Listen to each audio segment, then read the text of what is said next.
When we are doing LCHF, we can't really get benefits from what insulin offers. For this reason, I think Sleep Low is better for short distance triathletes, football players, and the like. I guess all of you would know that insulin is related to regulating blood sugar level, but what other functions has it got? I've picked up a few functions which would interest you and me.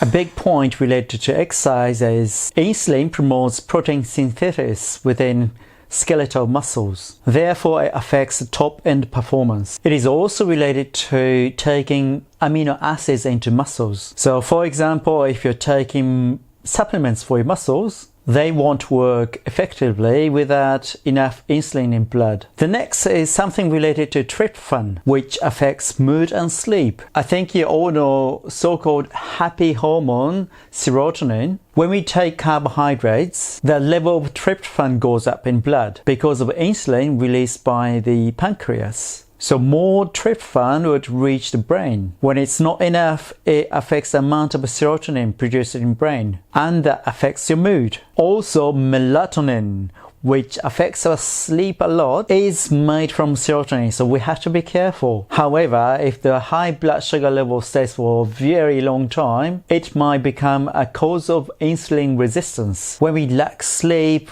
we tend to get into this kind of negative spiral. So we need to be careful. When we think about Sleep Low in combination with LCHF, it is probably the best to use it before the LCHF phase. By doing that, we can train VO2 max and at the race pace while bringing the fat oxidation rate relatively high.